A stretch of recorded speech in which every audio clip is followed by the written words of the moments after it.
with more than 4 decades of experience in endocrinology, working at Alzara Hospital, Dubai. Every teaching has a built-in pathogenic mechanism. Every teaching has a built-in pathogenic mechanism. Built-in pathogenic mechanism. Because this teaching is external. The teaching is not coming from my inside. So the more I get taught by the external world, which are mainly my family members and my teachers, the more I get disconnected from my inner self. The whole stadium goes into a deafening silence because they do not understand what is happening.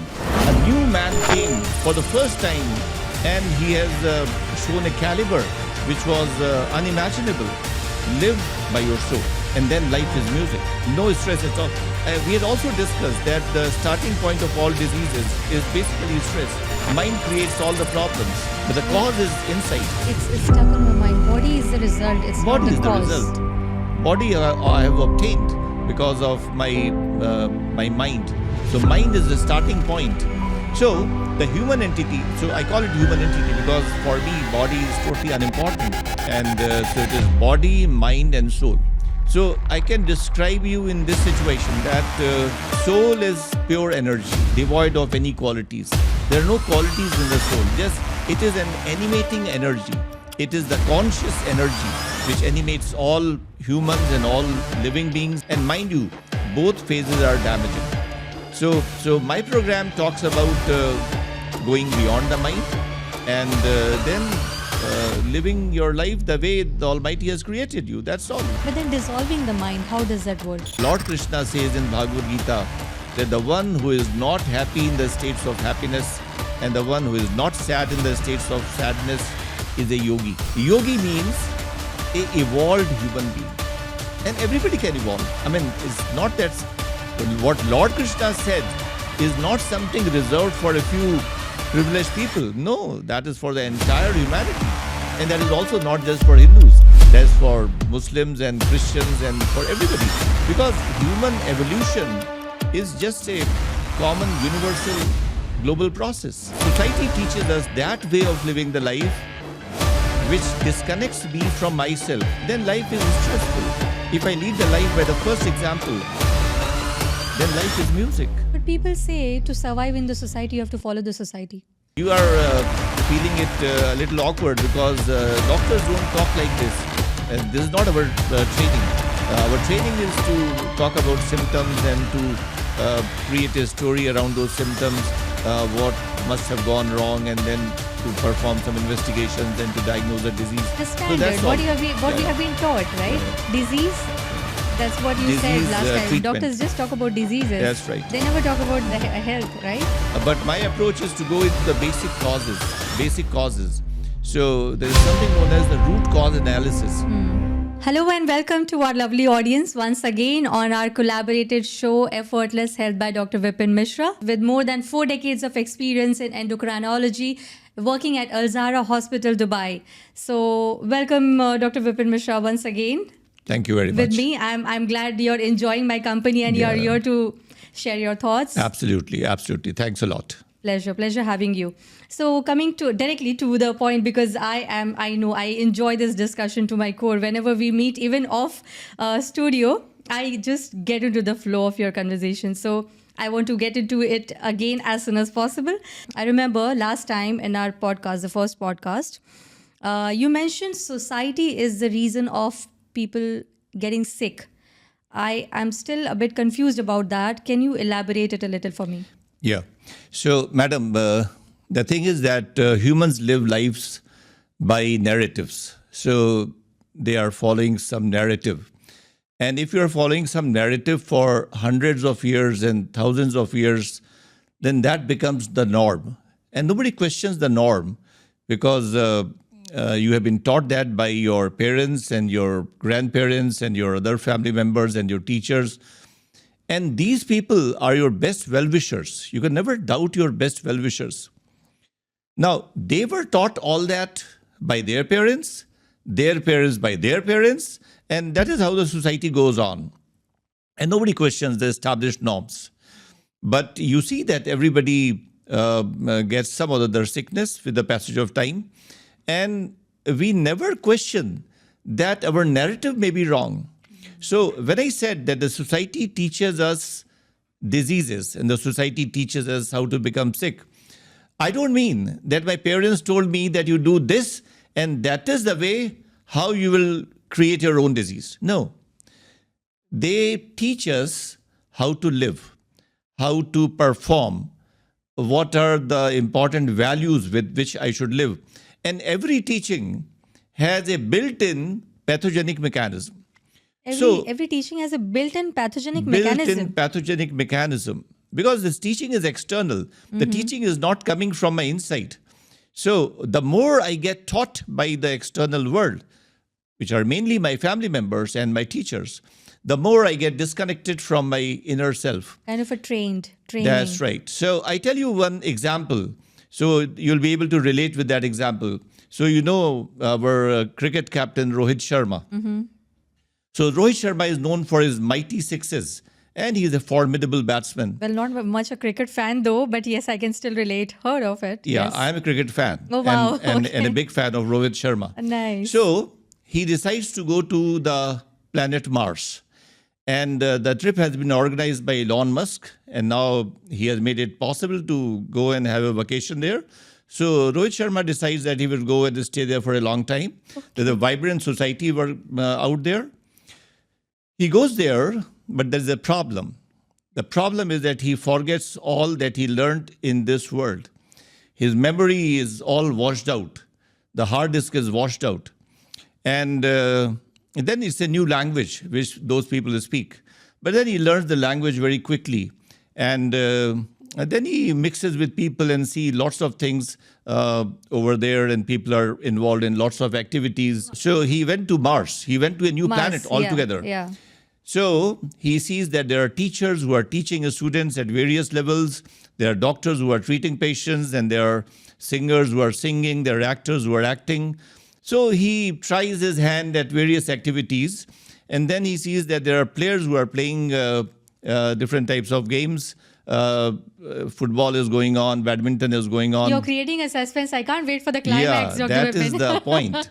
So one day he sees there's some very high-octane cricket match going on, and he is mesmerized. He is mesmerized not because somebody has taught him that cricket is a great game. He gets mesmerized because there's something which has started happening inside him. Some chord was struck. So he tells his managers that I want to play this game. I'm very much attracted to play this game. So they say it's a dangerous game. You might be hurt. And he says, no, I want to play. So they arrange it in a way that in the next match, next day, he's included in one of the teams. And he says that I will go and open the match, open the batting. So he's padded up and he goes to the crease. But he's a bit suspicious. He doesn't actually know what is going to happen. So he gets the first ball and he's a little afraid. And then he blocks the ball. Then he gets the second ball. But now he gets the hang of it. Now he knows what it is. So he again stops the ball, and but much more confidently. Then the third ball, now he is absolutely relaxed.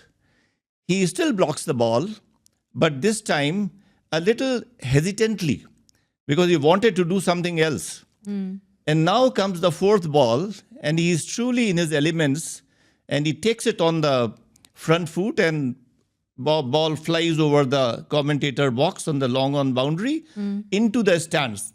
It was a mighty six. And now, on end, the whole stadium goes into a deafening silence because they do not understand what is happening. A new man came for the first time, and he has shown a caliber which was unimaginable. After that, he does not do anything. He just revels in that situation where everything happens on its own accord. He just becomes a vehicle for something happening through his body. That is one way of living the life.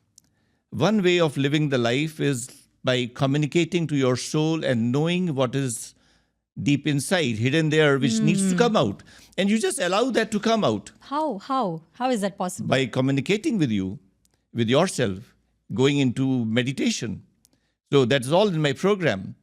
And it is possible for everybody. I'm not saying that it is possible for only those who are educated or who are wealthy. No, it is possible for every human being on the planet.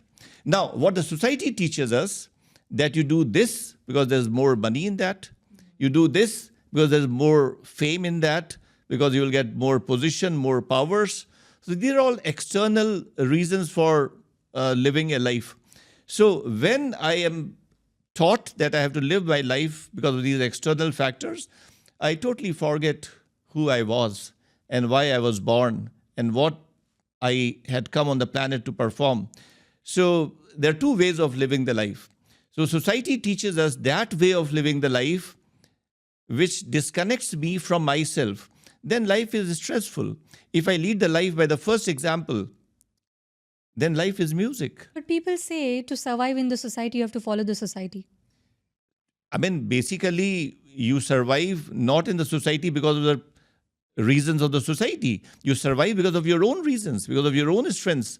So if you are very strongly communicating with yourself, then you not only survive, you flourish and you rule. Because in Hindi, in our Indian traditions, we call such people Atmavan.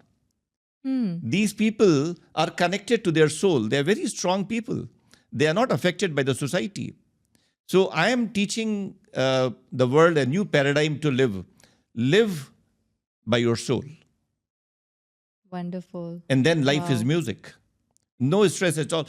We had also discussed that the starting point of all diseases is basically stress. Mind creates all the problems. So basically, you don't allow mind to create any problem for you. So your society affects the mind, and mind creates the disease, and that's how everything is ruled by the society. Society affects the mind by teaching me how to live. I follow that rule and start living on those rules. Then I go into phases of happiness and sadness, and both phases are pathogenic. So just like sadness is immaturity and foolishness, similarly, happiness is also immaturity and foolishness. Absolutely. So if you follow that paradigm, which I'm trying to teach, then you remain in the same psychic state always. What is human entity, Dr. Vipin? I keep hearing from you, human entity, human entity. What is that exactly? So when we talk about health, then mostly people talk about physical health, that the body should be strong, the muscles should be strong, and there should be no disease, classified disease. So the patient should be free from all classified diseases. So body is nothing. Body is just nothing. Body is like an external covering. Everything is coming from inside. Body is the result, actually. Body is not the cause. So we are focusing on the outcome, on the result, but the cause is inside. It's stuck on my mind. Body is the result. It's Body not the is cause. the result.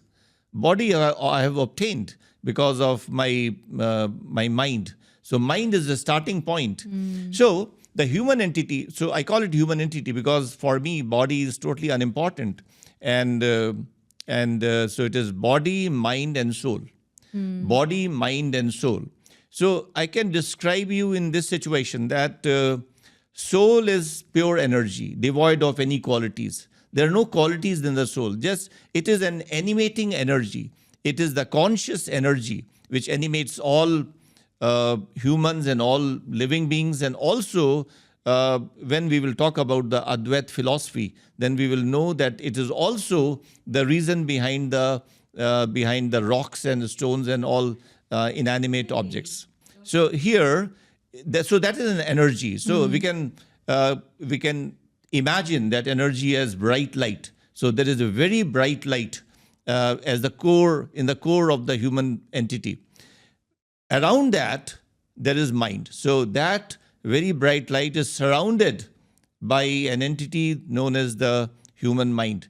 And that human mind blocks all the light, and only something like 2% comes out on the surface. That 2% becomes our body and our actions and our life. So this is the human entity. So what can we do to visualize that light and to be that light? Not that that light is a part of me. That light is me. That is my real existence. So I have to dissolve the mind. I have to dissolve the mind and I have to go beyond the mind. I have to experience myself not through the lens of the mind. So normally, whatever you realize through the mind. Right. You call something is good. Why do you say that something is good? Because you have got a framework of what good What things is should good be and like. what is bad? So something is fitting into your framework, and concepts. you call it good. So you live your entire life through the mind. So, and then if you live the life through the mind, then you have to go essentially through phases of happiness and sadness. So that is how the mind works. You will always keep on undulating between the phases of happiness and sadness. And mind you, both phases are damaging. So my program talks about going beyond the mind and then living your life the way the Almighty has created you. That's all. But then dissolving the mind, how does that work? Dissolving the mind means you have reached that psychic state. You have reached that psychic situation where you are unaffected by happiness and sadness. And that is very much possible. I am telling you that is very much possible and desirable. And it is just coincidental that Lord Krishna says in Bhagavad Gita that the one who is not happy in the states of happiness and the one who is not sad in the states of sadness is a yogi. Oh. Yogi means a evolved human being. And everybody can evolve. I mean, it's not that what Lord Krishna said is not something reserved for a few privileged people. No, that is for the entire humanity. And that is also not just for Hindus. That is for Muslims and Christians and for everybody. Because human evolution is just a common, universal, global process. Beautiful. Beautiful. Mesmerizing. This conversation takes me to the whole different world altogether. Yeah. It's amazing. Because you are feeling it a little awkward because doctors don't talk like this. This is not our training.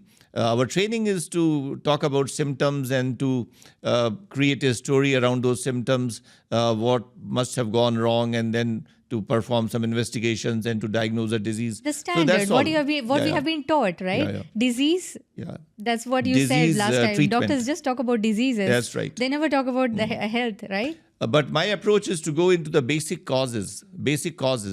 So there is something known as the root cause analysis.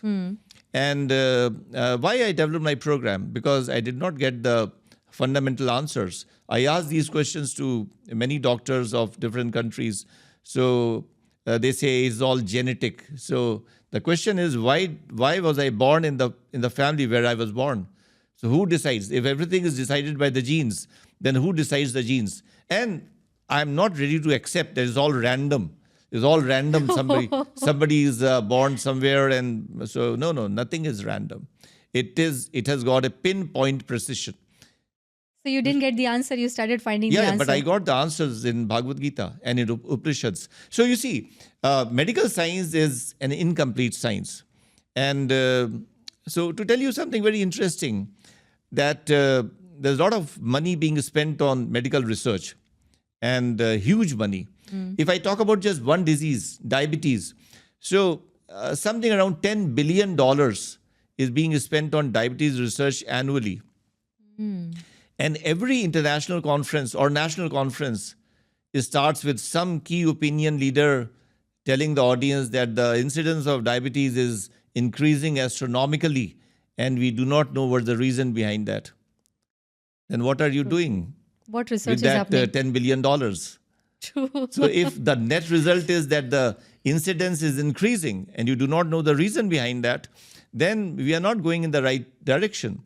The right direction is why diseases happen only in humans and they do not happen in other creatures, in animals and birds. And you see, if you work in that direction, then you get the results very easy. And that is what we discussed the last time, that only human beings live by knowledge. We had decided very early on that we will not go by our intuition. We will not go by our soul.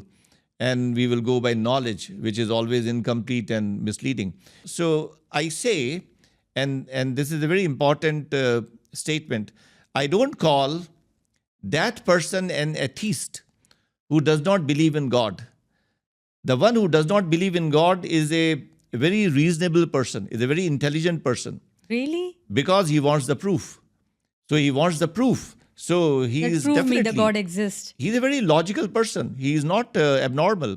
I call that person an atheist who doesn't have confidence in himself, who Why? doesn't believe in himself. How? Because there is what I call the soul is the representation of Almighty inside me. So if I'm not having faith in myself, if I'm not having faith in what my soul is communicating to me, then that is atheism. That is not believing in the Almighty. If I don't believe in myself, the only thing I'm telling people that you have to believe in yourself. And to that extent, I tell them and warn them that you don't have to follow me. If you follow me, then you have fallen in the trap. If you Again. follow me, yes, then we Again, are falling in the trap. Because then I'm just like one more influencer. There are thousands and maybe millions of influencers all over the world. I'm just one of them. You will get attracted towards somebody, and then you will miss yourself. Very true. So the message is that you listen to not to follow me. My main message is, and that's why I become somewhat confusing. So I'm not confused. yeah, so people ultimately say that what do you want to convey? What is your final message? No, my final message is nothing. I'm not giving you any message to follow. I'm just telling you, this is an academic discussion. There's an academic discussion so that you understand where you moved in the wrong direction. And so if you realize where you moved into the wrong direction, then coming to the right direction is always easy. Then you realize that it's not difficult at all, because now you have understood the whole physics and chemistry of that. When you understand everything, then coming back to the right path is absolutely easy. That is such an amazing discussion. Go to another world already. Dr. Vipin, you always say that disease develop in mind. As a rule, it develops in mind. How does that really happens? Yeah, so there are two things I will like to tell you. That number one, as I've said many times, the equation is very simple. The equation is human life is equal to human mind. That's all. All the human life is equal to human mind. So whatever you do, the reason comes from the mind. So you decided to do this podcast, and me too. So the reason was in the mind, because I wanted to do that. The urge was in the mind. So the mind dictates all the choices of your life. And then the mind gives you all the emotions, and emotions change all your blood chemistry. And blood chemistry changes and elicits the epigenetic phenomena. And then diseases which are hidden in the genome come out on the surface, on the body. Then mind also creates all the environmental pollution. That is not individual mind, but the group mind.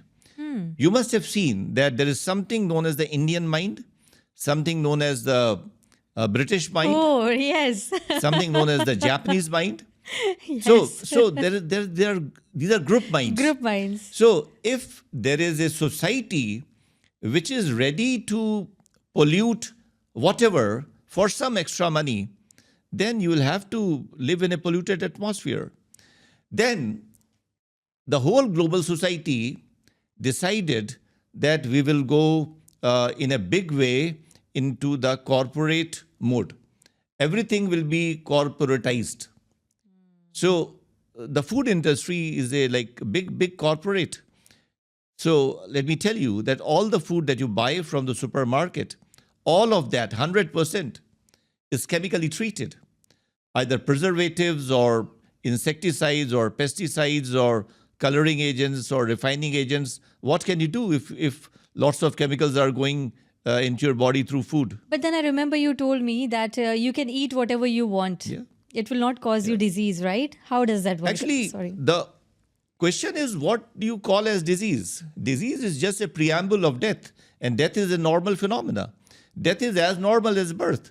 So if birth is normal, then death is normal, because they are like two sides of the same coin. I'm born now and I die then it's like a natural conclusion of just one process. So you call this life, the process of life, then what is the process of death? The same process. The same process is also the process of death. So every day it is bringing me one day closer to the final end point. So it is just one process. It is your sweet will. You can call it the process of life or the process of death. So I don't call disease a disease. It is just a method of creating my death, and I do it willfully with my own cognition and with my own willpower. So I don't give the job of creating my death to others. I will do it myself. So my one leg is the leg of life. The other leg is the leg of death. And yes, so when you think like that, then what is the meaning of a disease? There's no meaning of a disease. The disease is just an exit. So I entered the arena, and then I will exit the arena, and then there was a way of the mechanism for entry. There's a mechanism for exit. That's all. It's all normal phenomena. When you use the term disease, there's a very negative connotation.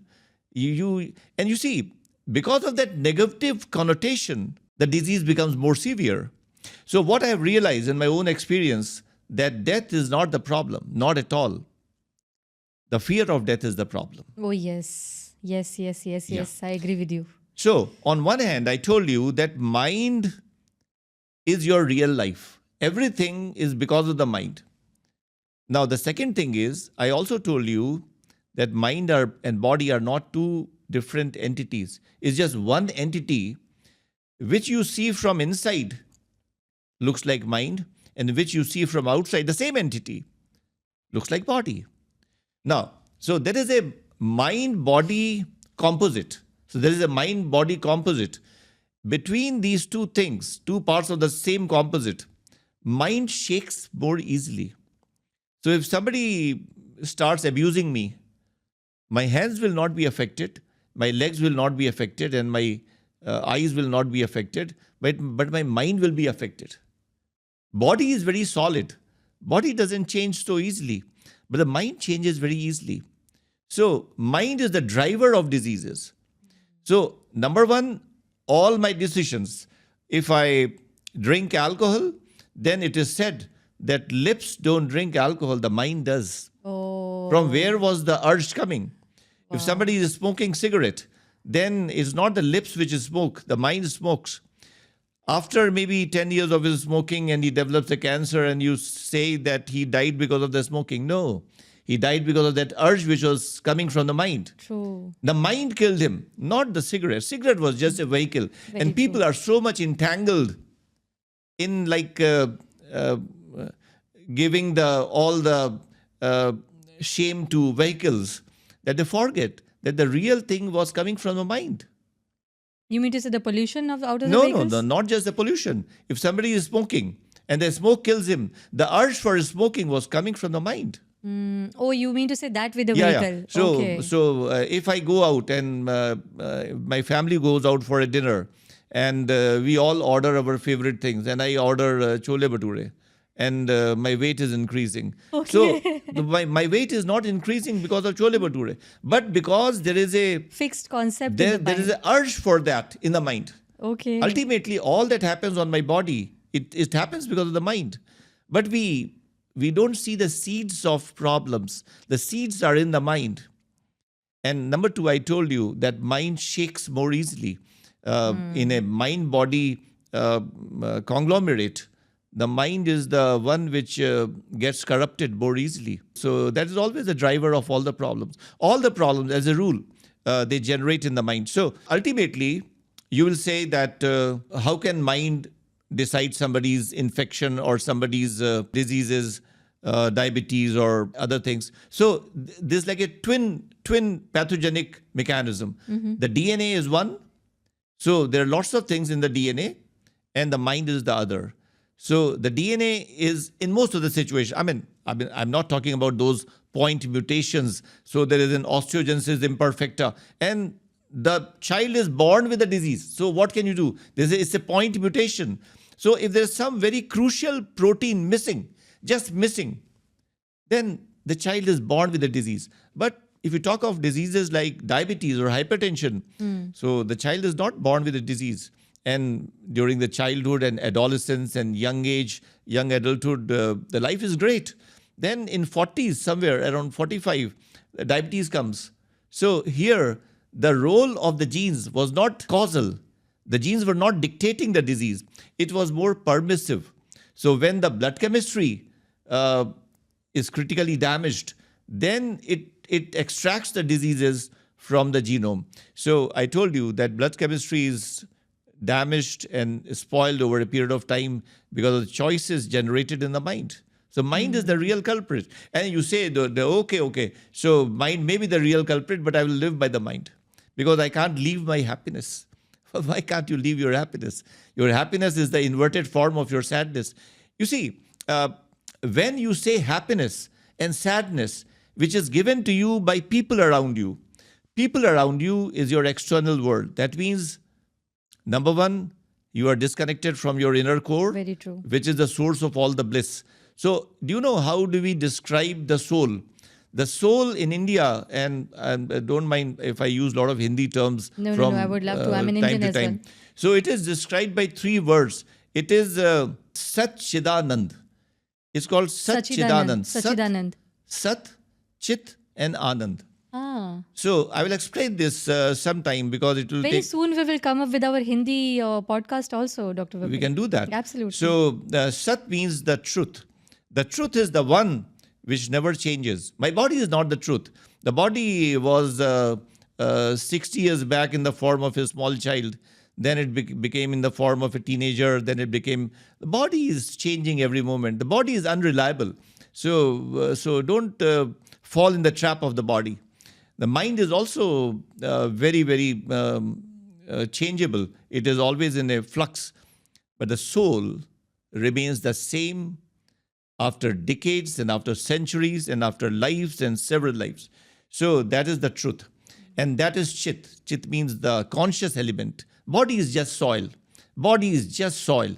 If I get a cardiac arrest now in this podcast and I just pop down, then this body cannot retain its freshness for even 15 minutes. It will start stinking because this is just like any other organic matter.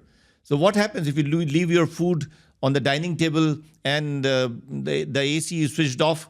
Then by the morning, it is stinking. The same thing happens with the body. And the same body, which cannot keep itself fresh for 15 minutes, remains fresh for 90 years.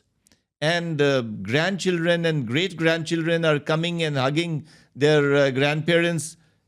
So don't you think there is something fantastic, which is fresh always, eternally fresh, which is attached to this perishable body, which keeps it fresh.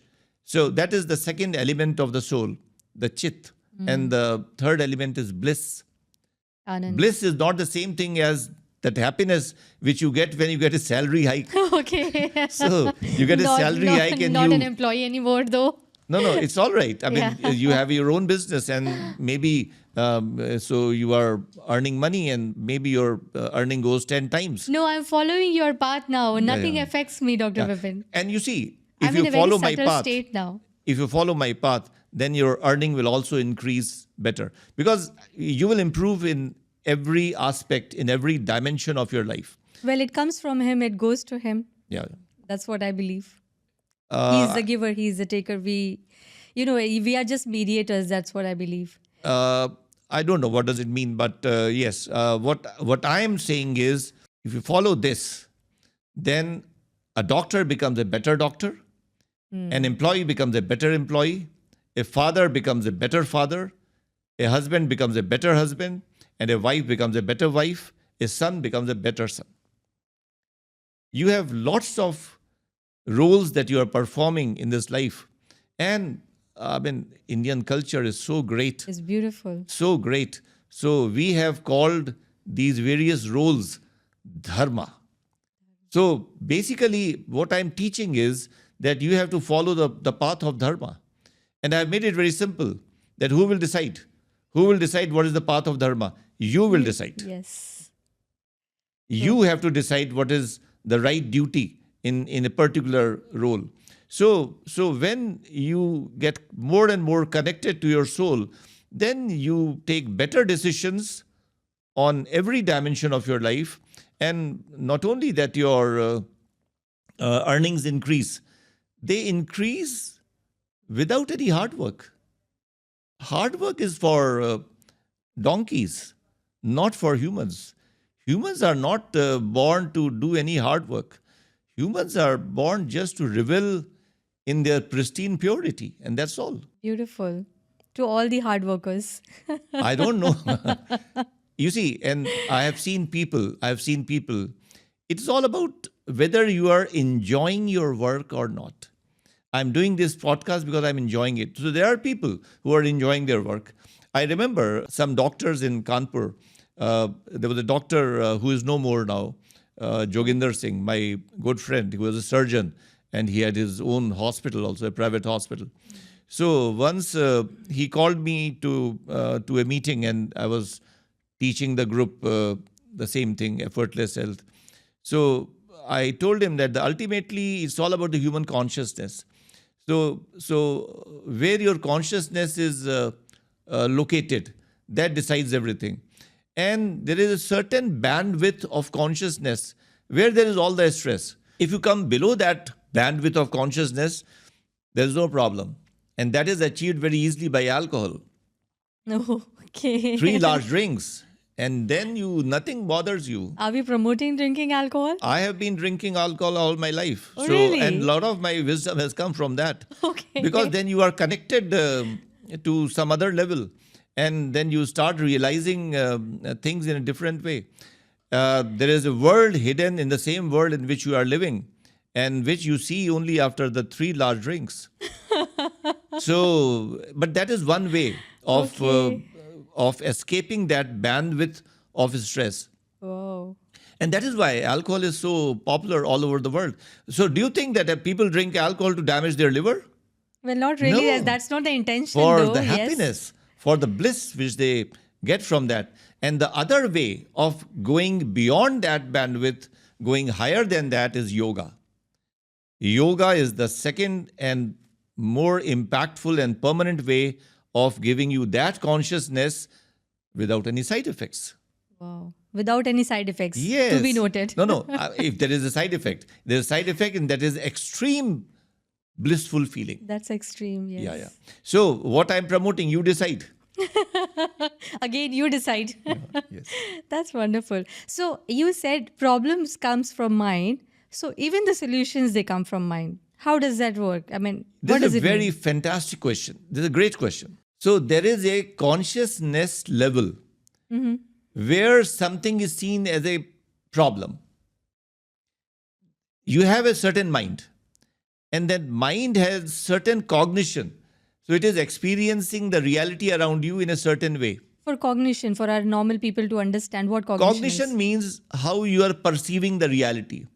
So your eyes are seeing something, your ears are hearing something, your skin is feeling something, and all these inputs, they are integrated inside your system, and the mind gives the final ruling. So the situation where you are working and in which you are living, your mind may give the final ruling that this is a very stressful situation. So ultimately, the mind sees it like a problem. And the same mind will ultimately struggle to find out the solution. But I am saying that there is another level of consciousness where it is not seen like a problem. There's no problem at all. So the solution is not needed. I tell you a small story. So there was a temple being constructed. And for the construction of the temple, there were laborers who were cutting the stone, because it was all marble, and they were cutting the stone and creating them into marvelous pillars and statues. And it was scorching sun, very hot. A man came and asked the first laborer, "What are you doing?" He became furious. He said, "Are you blind? Okay. Can you not see that I'm cutting stone? This is my destiny. And I'm suffering because of that." So he said, sorry, I did not mean to hurt you. He went to the other person who was also doing the same thing. And he said, what are you doing? He said, what can I do? There's nothing else in my life, just cutting stones. I'm living in a hell, and this is the only thing possible for me. He was very dejected. And then he went to the third person, who was also doing the same thing, in the same sun. He said, what are you doing? He said, don't disturb me. I am sitting in heaven. He said, you are sitting in heaven? Why do you say that? He said, no, don't disturb me. I'm creating the temple of the Lord. So, what's the difference? They all three are doing the same work in the same situation, but their minds are located at different levels. So, one person is very angry, and probably he has got a lot of energy in his body, and who could have spent that energy somewhere else. Used in wrong direction. So he's very upset and very angry. The other person is almost like dead. Oh, hopeless. Hopeless. He doesn't have any hope, and his life is finished. But the third person is in great ecstasy in the same situation. So ultimately, there is a bandwidth of the mind where problem appears like a problem. And then you try to, yes, the same mind will give you problem. Beautiful. And the same mind will give you solution. If you want to remain at level, you are welcome. It's beautiful. But yes, if you want to go to that level where there is no problem and no solution is needed, then you are welcome. Wow. You follow the program, that's all. Wow. That's wonderful. Yeah. Wow. That's such a nice answer. Oh, I'll keep listening this particular part of this podcast. So, Dr. Vipin, I remember you told me once that, you keep saying that all diseases, they are developed in mind. So, the people who died out of COVID, what was the reason they died? Died because of the mind, or how? What is your perception about it? Madam, it's a long story. It's a very long story, and with lots of turns and twists. Nothing happens in 1 second or in one day. There's a long story which has been running for decades, and then something happens. So I was born in 1957, and today I'm doing this podcast. So do you think that this podcast has happened the day I'm born? No, there's a long story going on. So everything has a very long background behind that. So why you have asked this question? Because there is a paradigm which the world has taught all of us, that if there is a problem in your life, the reason is outside. The reason is in the external world. Somebody is causing some problem to you, and if the problem is not visible in the external world, must be in the genes. So, death is not because of the coronavirus. I am telling you, it's a long answer. Oh. So, the new paradigm which I am giving you, that nothing happens in your life because of external world, and it is all from inside. Everything comes from inside. So, my counter question is that Corona was a huge problem, a big problem, and it was a pandemic. Right. But the whole world did not suffer from Corona. And if many people say that the whole world actually got infected, but the whole world did not have the same level of the disease. The disease which caused severity, which was severe and caused complications, happened maybe in 1% of the global population. 99% of the global population had either a subclinical disease, they did not know about it, or they had mild symptoms which are unnoticeable and unimportant. Now, the virus was the same, but you are talking about the virus because that is the standard global paradigm, that if there is a problem, the reason is outside. Right. So the reason was virus. No, the reason was not the virus. The virus was for everybody. The reason was the weak immunity. And the weak immunity in people who died or who developed severe complications was because of two reasons. Number one, the DNA, and number two, the mind. The weak mind. I will not say the weak mind. I will say a mind which undulates continuously between happiness and sadness. This is a standard mind. Wow. This is a standard mind which One day happy, one day sad, now happy, then sad. So this is standard. And people are, actually, I was talking to a lady who is a very highly qualified lady from IIT and American universities.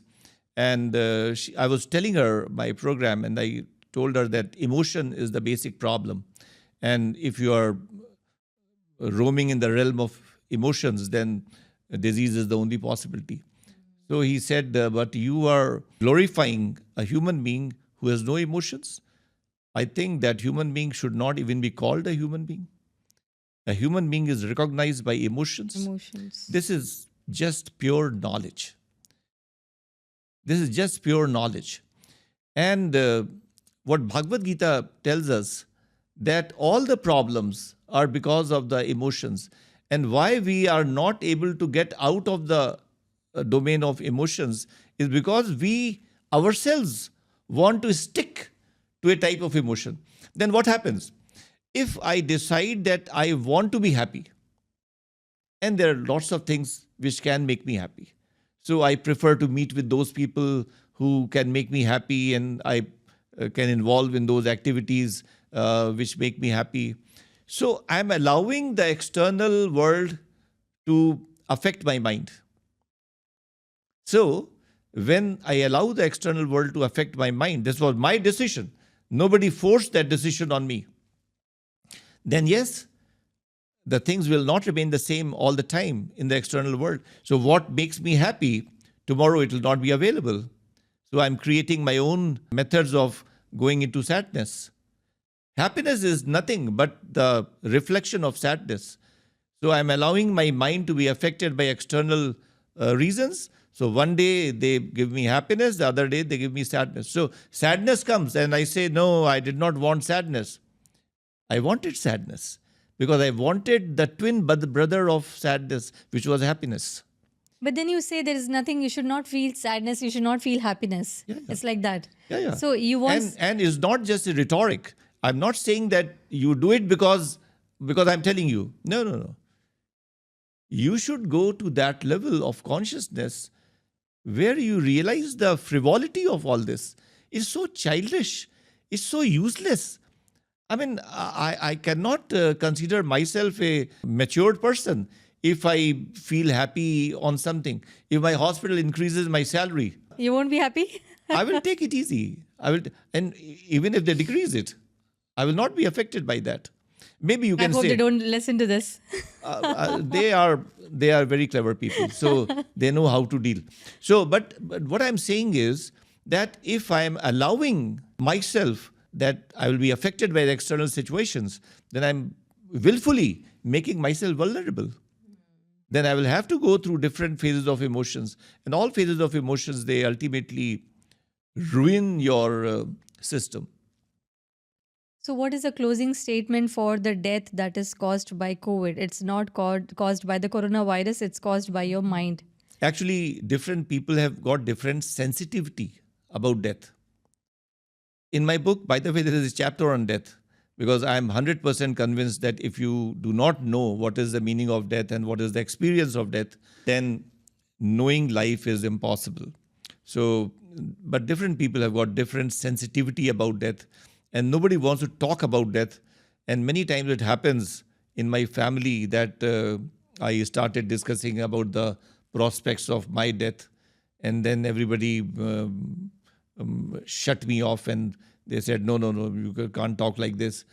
So, yes, there are people who feel that death is the end of life, and they felt very bad about their family members dying of COVID. For that matter, family members dying of any disease, people will feel bad. But I don't think about death on the same wavelength. I see it like this. I'm living in a house, and one day I open the door and go out of the house. And all my family members start crying because now they cannot see me. And they do not know anything that there is a world outside the house also. They knew that the world is only this inside the house. And all the happiness and all the fights and all the tensions and all the excitement, everything was happening inside the house. Then one day, I just opened the door and went out of the house. So they automatically thought that I'm dead. But I was not dead. I was enjoying the life outside the house. So I don't consider death like the end of life. For me, death is just the beginning of a new innings. So if I could not do anything significant in this life, then yes, I will play another game. Beautiful. So I will keep on getting life after life, life after life. There's no end. And the concept of death for me is so exciting. Because you see, in nature, as per the divine rules, there's only one rule which controls humanity. And that is the rule of growth. Everything is growing. Everything is maturing. If I am 100% clear that my next life will be better than this life, do you think I would like to stick to this? And at this age of 68, where I know that my body is now frail and falling and finishing, and do you think I will like to stick to this? So personally, I don't see death as something bad or something like the end. I see it like a new beginning. Absolutely new beginning, which is much, much better than this one. So yes, different people have different feelings about death. So I've got my sympathies for them who are feeling bad and who are feeling sad because the demise of their family members. Yes, my sympathies for them. I pray to the Almighty that their souls get peace, all of that. But yes, personally, I don't see death bad at all. I agree. Oh yes. With the due course of time, you'll learn lots of things. I agree with Lots you. of things. You see, I told you in the beginning, it's not death which is the problem. It's the fear of death which is the problem. So once you reach a level of consciousness where death doesn't feel like death, then there's no fear at all. Then, so you can say at 68, I'm starting a new venture. I'm about to take retirement from my hospital, and then I'm starting this new podcast. Yes, I will. Maybe I use something you don't know, that the only one thing which I could never do my entire life was dancing. I could never dance. Oh, okay. I have been a singer, and I've been an actor, and I've been a debater, and I've been lots of You things. wanted to dance. I want to learn dance. Okay. Now I want to. I know very nice dance classes. yeah. I will take you. I will join some dance classes. Definitely. And maybe if I realize that today I'm going to die, then on that day also I will do something which I enjoy. So it's not like I will be dejected or depressed or demoralized. No, not at all. Not at all. Who will demoralize? Who will feel demoralized on getting a new suit, on getting a new bigger house? Or if my old ambassador car is now creaking and shaking and all types of noises, and I see a Lamborghini parked there waiting for me, who will feel bad? People fear because they don't know what is the life after death. That is what I want to tell them. There is a life after death. It is a continuation. Death is just like a sleep. It's a part. It's So what happens when you sleep? So when you sleep, you are totally cut off from the world. You are not in the world, and somebody is in the same room. Somebody is doing something. You are totally oblivious. You don't know anything about what is happening in the same room because your senses are totally cut off. They are dead. But you don't feel that you are dead. And then you get up next morning and you are more fresh. You are actually more fresh. You are more full with life the next morning. Because what happens? That inadvertently, without knowing, when you were cut off from the external world, you went closer to the soul. Even going a bit closer to the soul makes you very fresh. yes. So when you willingly decide that you will go more close to the soul and try to realize the soul, and it's great fun. And is this the reason we feel so fresh when we get close to nature because we are made up of those That's elements? right. Oh, basically Right. what happens when you are close to nature, then also you are close to the soul. Because then you are close to your elements. All your body has come from the nature. You are a product of the nature. All the material which has created your body is all So when you are living in concrete jungles, then you are cut off from your roots. That is Jal, Vayu, Prithvi, Agni, Akash. Yeah. The five elements. The five elements. Your knowledge is great. Thank you. So when you go to a natural place, you are bound to your elements back again, and then you are closer to your soul. All the artificial, man-made drama is finished. True. That is so amazing discussion. I mean, I am just waiting for the next one. I think we should have twice a month podcast. This is so less, but we'll definitely come up with our Hindi version of the Actually, podcast. I'm more comfortable in Hindi because Hindi is my language, and I was never comfortable in English. So if you call me to the Hindi show, I'll be more comfortable. Absolutely, I would love to. I have my Hindi channel also. Definitely, will publish there as well. Everything, and everything comes on my MedTalks channel also, along with your channel. I'm so obsessed with this whole information. Actually, whatever you provide. I'm totally writing a new chapter in the healthcare industry, Yes. and I'm very clear in my understanding that the drug therapy should give way to bliss therapy. Wow. Drug therapy should be reduced as much as possible, and bliss therapy should be introduced. Beautiful statement. Yeah. So that is what Statement. I'm It's aiming. a revolution that you are getting into, and I'm with you on that. Yeah. You know. The only problem is that with my approach, no industry benefits. Let's not call it a problem. Yeah. It's their No. perception When there is an probably. industry which is benefiting from the activity, then the activity goes to the sky. True. Because then the industry will take it to the sky. But from my work, no industry will flourish. No industry will Only benefit. soul will benefit, Yeah. right? Individuals. No, Individuals. individuals. And only those individuals who will decide to try to understand me.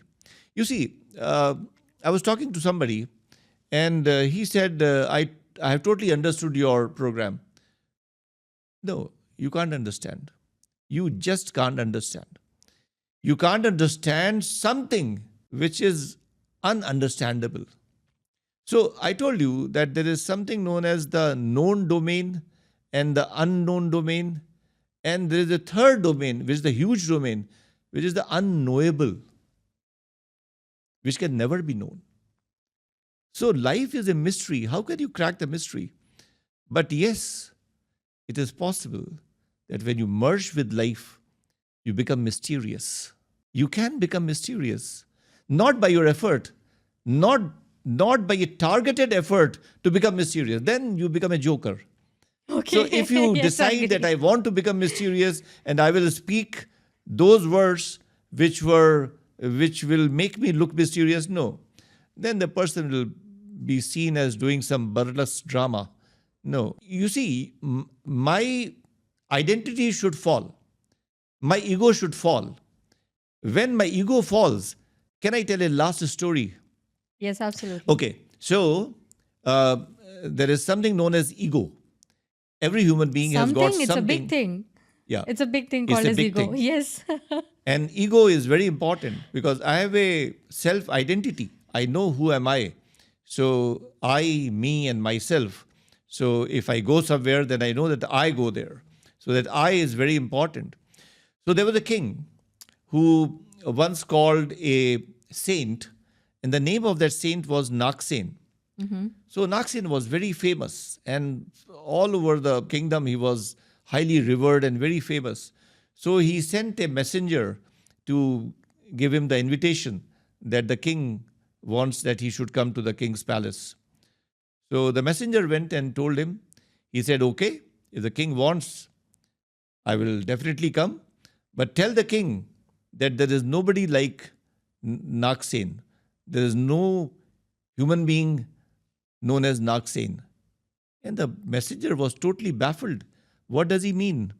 So he went back to the king and said he has accepted your invitation, but he said that there is nobody known as Naksen. His name was Naksen. King was also baffled, but the king said he is a wise man, so we should not go into that, and send the chariot for him.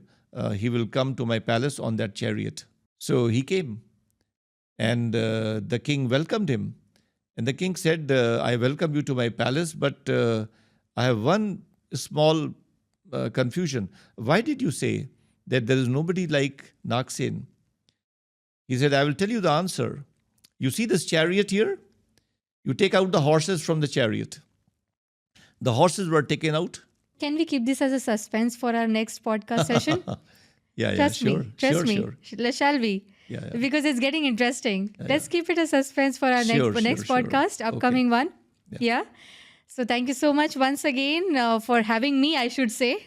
Yeah. It's an amazing experience with you. No, it's all my pleasure. I'm so happy that you're talking to me because because most of the people feel that I'm a bit insane and eccentric. No ways. But you are giving me a lot of respect, and thank you very much. I'm blessed. I'm blessed for that. Trust me. Thank you so much, Dr. Vipin. Thank you. Med Talks by Dr. Anitha, making medicine more human.